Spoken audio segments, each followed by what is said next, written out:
करेंगे। देहरादून में 16वें वित्त आयोग की बैठक जारी है। सीएम धामी की अध्यक्षता में अहम बैठक हो रही है। आयोग के अध्यक्ष डॉक्टर अरविंद पनगड़िया भी मौजूद है। राज्य सरकार ने तैयारियों को आयोग के सामने रखा है।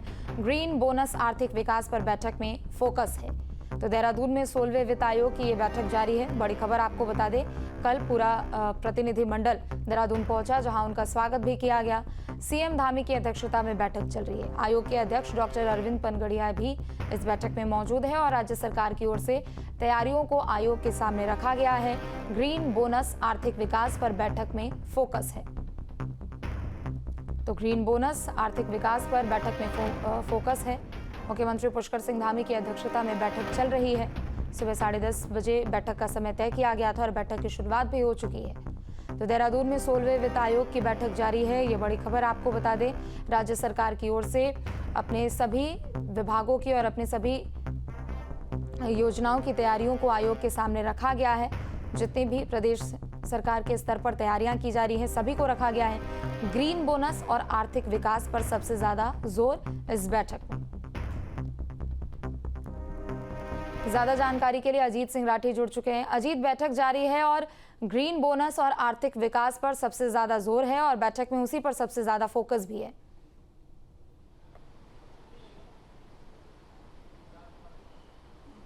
जी बिल्कुल, देखिए सबसे पहले तो मैं अपने दर्शकों को रूबरू कराता हूं डीजी इन्फॉर्मेशन बंशीधर तिवारी जी से। तो जो कि 3-4 दिन का जो 16वें वित्त आयोग का जो कार्यक्रम है उसके बारे में थोड़ा सा उनसे ब्रीफ लेते हैं, क्या जानकारी है। तिवारी जी, अभी बैठक तो चल रही है मुख्यमंत्री जी के पास, तो बाकी प्रेजेंटेशन चल रहे हैं, तो 3-4 दिन का जो फाइनेंस कमीशन का जो दौरा है इसमें क्या क्या होने वाला है? आज एक प्रेस ब्रीफिंग भी आप लोग करा रहे हैं। जी, सबसे पहले तो न्यूज़ नेशन का धन्यवाद और आपका आभार। जो उत्तराखंड के दौरे पर 16वें वित्त आयोग की टीम आई हुई है, इसमें माननीय अध्यक्ष जी और उनके सदस्य और सचिव हैं। और कल भी इन्होंने माननीय मुख्यमंत्री जी के साथ और वित्त विभाग के साथ बैठक किया था और रात्रि भोज भी हुआ था। आज अधिकारियों के साथ और माननीय मुख्यमंत्री जी के साथ इनकी बैठक चल रही है। कल फिर नैनीताल दौरे पर रहेंगे।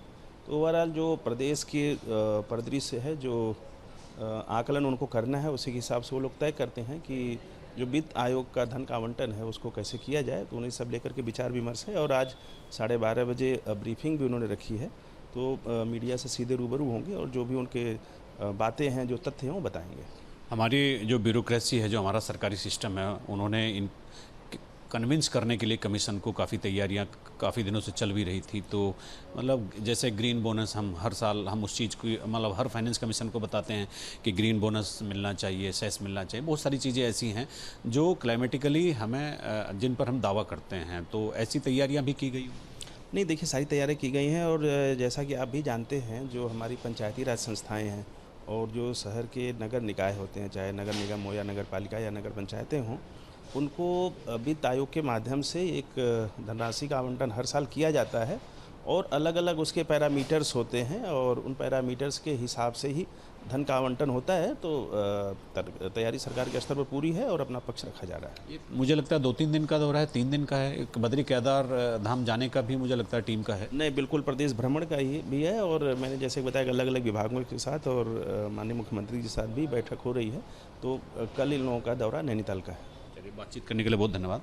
तो देखिए मेरे साथ डीजी सूचना थे बंशीधर तिवारी, तो उन्होंने बहुत बताया है विस्तार से कि किस तरह से फाइनेंस कमीशन बैठ के करेगा। और मैं आपको 2-3 जानकारी और अपने दर्शकों को दे देता हूं कि फाइनेंस कमीशन का जो मेन मोटिव होता है वो सेंट्रल टैक्सेज में राज्यों की हिस्सेदारी का होता है, नंबर 1। नंबर 2, जो स्पेशल प्रोजेक्ट होते हैं उनका होता है। और जैसे हम ग्रीन बोनस मांग रहे हैं, चूँकि यहाँ इतना फॉरेस्ट है, 67% के आसपास फॉरेस्ट है, तो काम भी नहीं होता है और ये यहाँ से ऑक्सीजन भी बहुत बड़े हिस्से को देश के मिलती है। तो उसको भी एक डिमांड यहाँ पर रखे जाने की उम्मीद है। जी बिल्कुल, चूंकि देखिए आज से कुछ समय पहले हमने जब उत्तराखंड की परिस्थितियों को देखा और यहाँ जो संभावनाएं हैं वो काफ़ी ज़्यादा बदली भी है और संभावनाएं बढ़ी भी हैं।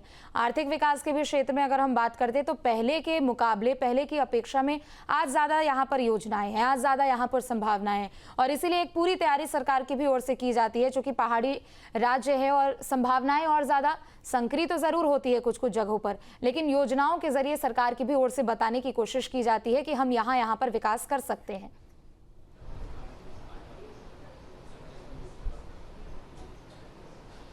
बिल्कुल, देखिए ये 16वां वित्त आयोग है और इसका मैंडेट क्या है, मैं मोटे तौर पर अपने दर्शकों को बताता हूं। तो एक तो जो सेंट्रल टैक्सेस होते हैं यानी CGST जिसको हम बोलते हैं, उसमें राज्यों की हिस्सेदारी का क्या अनुपात रहेगा, और दूसरा जो राज्य की तरफ से स्पेशल प्रोजेक्ट होते हैं, यानी जैसे अभी इस 3-4 दिन के दौरे के दौरान राज्य की ब्यूरोक्रेसी पूरा सिस्टम उनको बताएगा कि हमें इस तरह के स्पेशल प्रोजेक्ट चाहिए, और वो कन्विंस करेगा फाइनेंस कमीशन को कि ये स्पेशल प्रोजेक्ट हमें दे दिए जाएं। तो एक ये होगा, और तीसरा स्पेशल ग्रांट होती है, यानी आप अगर किसी क्षेत्र में अच्छा काम कर रहे हैं तो फाइनेंस कमीशन की मैंडेट में है कि वो आपको ग्रांट दे सकता है, और वो ग्रांट आप यूज करेंगे।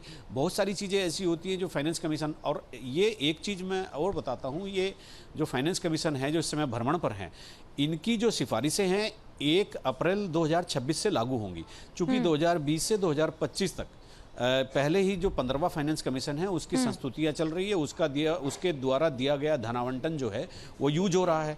तो ये 1 अप्रैल 2026 से मौजूदा जो 16वां वित्त आयोग है उसकी संस्तुतियां लागू होंगी, और उसकी सिफारिश पर राज्यों को धन आवंटन होगा। जी ठीक है, आप बने रहे अजीत, लौटेंगे आपके पास और भी अधिक जानकारी के लिए।